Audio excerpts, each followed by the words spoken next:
مصطفى مصطفى من میرے بیٹے کی لاش میرے سامنے ہر وقت نظر آتی رہتی ہے، اور کوئی کہہ رہا ہے خواب جھوٹا بیان کیتا سوں، کوئی کہہ رہا ہے بیان کرنے والا کوئی جھوٹا ہے، کوئی کہہ رہا ہے قرآن خوانی کیوں کیتی سوں، یہ تو حرام ہے، کوئی کہہ رہا ہے دعا کیوں کروائی سوں، سارا حلال حرام ایتھے ہی رہ گیا۔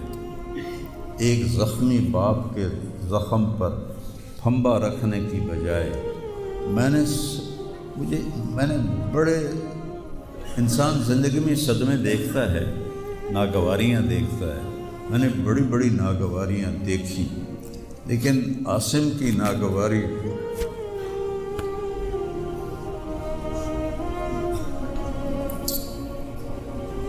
یہ حضرت عبداللہ بن ابو بکر کے اشعار ہیں جو میں نے تھوڑی تبدیلی کے ساتھ آپ کو ذکر کیے ہیں۔ اے عاصم، جب تک سورج چمکتا رہے گا تیری یاد میرے اندر تازہ ہوتی رہے گی، میں تمہیں کبھی بھلا نہ پاؤں گا۔ اے عاصم، دن ہو یا رات ہو تیری یادوں سے میرا بسیرا ہو رہا ہے، میرا دل تجھ میں دن میں بھی اٹکا ہوا ہے، رات کو بھی اٹکا ہوا ہے۔ یہ اس وقت میری حالت ہے، تو میں اس کانپتے ہاتھ کو دیکھتا ہوں، پھر یہ شعر پڑھتا ہوں، ترکت ابا کا مرعشتاً یدا، تو نے کس حال میں باپ کو چھوڑا کہ اس کے ہاتھ کانپ رہے ہیں، وَأُمُّكَ لَا تُسِيغُ لَهَا شَرَابًا، اور تیری ماں کا سینہ اتنا گھٹ گیا ہے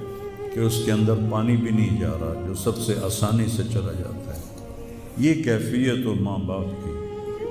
اور کوئی مولانا اٹھ کے تبصرے کر رہا ہو، کوئی مفکر اٹھ کے تبصرے کر رہا ہو، بتاؤ میرے پر کیا گزری ہو۔ اس لیے میرے نبی نے فرمایا کہ زبان کو روکنا ساری شریعت کا خلاصہ،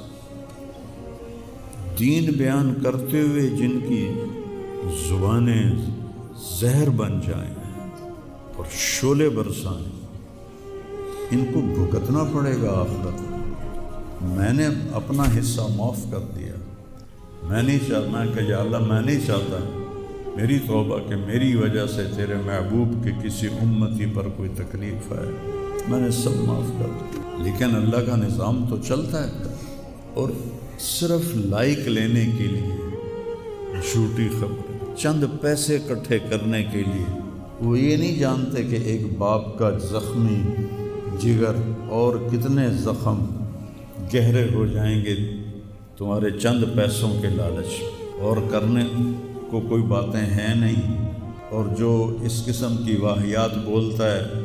اس کو لوگ سنتے بہت، کوئی مثبت بات کرتا ہے تو اس کو سنتا کوئی نہیں۔ میں نے اپنا دکھ آپ کے ساتھ شیئر کیا ہے، اور آپ کو نصیحت کرتا ہوں اپنی زبان کی حفاظت کریں۔ میرے نبی نے کبھی ممبر پہ کھڑے ہو کر کسی کو برا بھلا نہیں، عبداللہ بن ابی کو بھی برا بھلا نہیں کہا، مجلس میں بیٹھ کر کسی کو برا نہیں کہا، اور تو یہ کرتا ہے، مرتے دم تک آپ نے یہ کسی کو نہیں کہا، کسی کی کمی بھی دیکھی تو نظریں جھکا لی، اس کی کمی کو اچھالا نہیں۔ ہمارے ہاں، ہمارے خطیبوں کے ہاں یہ دین بن چکا ہے کہ ان کے سامنے میرے نبی کی سیرت نہیں ہے، تو میں آپ کے سامنے ہاتھ جوڑتا ہوں، ویسے بھی کسی کو اپنی زبان سے دکھ نہ دیا کرو۔ چھ جائے کہ ایک جوان بیٹے کی موت کا غم لیے ایک زندہ لاش پھر رہی ہو، اور اس کو پتھر مارے جائیں، اور اس پر اپنے غصے کو نکالا جائے، بڑے دکھ کی بات ہے، بڑے درد کی بات ہے۔ یہ ہماری قوم کی گراوٹ کی انتہا ہے، گراوٹ کی میں تو اس وقت پاگل تھا، جہاں سے مجھے کسی نے جھوٹا خواب بھی سنایا تو میں نے تسلی لی کہ شکر ہے میرا بیٹا، جوان بیٹے کو اللہ نہ تنوں اٹھاون دے،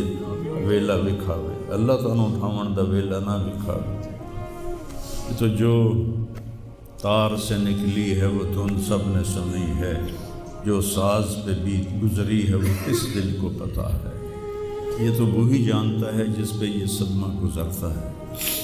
وہی جانتا ہے جس کا جگر ٹوٹے ٹوٹے ہوتا ہے۔ اوروں کو کیا پتہ کہ اولاد، جوان اولاد ہے، اور میرا بچہ یہ اتنا نیک تھا، کبھی غیبت نہیں کرتا تھا، کبھی غیبت نہیں کرتا، کسی سے نفرت نہیں کرتا تھا، کسی کی غیبت کرنے نہیں دیتا تھا، کسی کی برائی کرنے نہیں دیتا تھا۔ یعنی اس کی آپ بات سنو کہ یا اللہ جن جن لوگوں نے پاکستان کو لوٹا ہے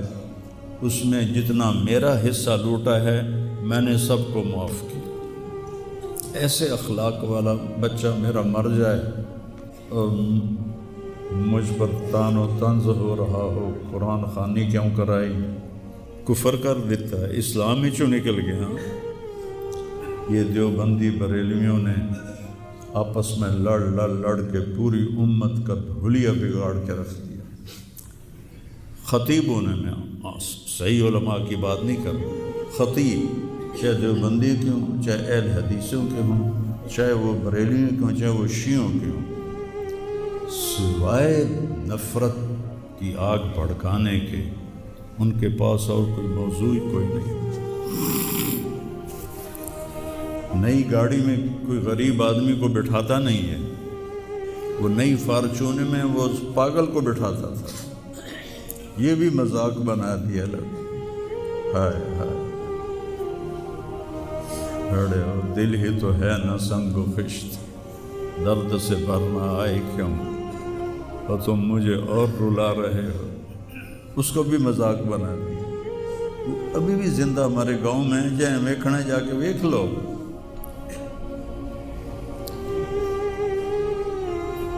اور اس نے کہا کہ میرے رب نے میری بخشش کر دی اس ملنگ کی خدمت کی وجہ سے۔ اسے پاگل دے کپڑے وٹامنا، نامامنا، وہ دے وال کٹامنا، وہ دے نو کٹامنا، ایک زمیندار دے بیٹے دا اے کوئی سوکھا کام، وہ دے ماں پہ نان کر دے۔ اتنا غریبوں سے اس کو پیار تھا، اور سخاوت کوٹ کوٹ کے بری تھی، اور نوکروں کو بھی بھائی کہہ کر بلاتا تھا۔ ہم لوگ بلاتے ہیں اوے ایدے آ، ہمارے جو ہم نے اپنے والدین کو دیکھا، چاچے تائے بابے دیکھا، اوے برا کہتا بھائی ادھر آئیے۔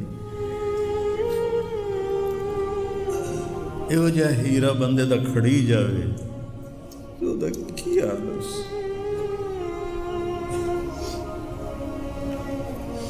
شرم ہی نہیں ہوتی لوگ کم بختاں چار ٹکے یا سستی شہرت لین واسطے۔ مصطفى مصطفى منبع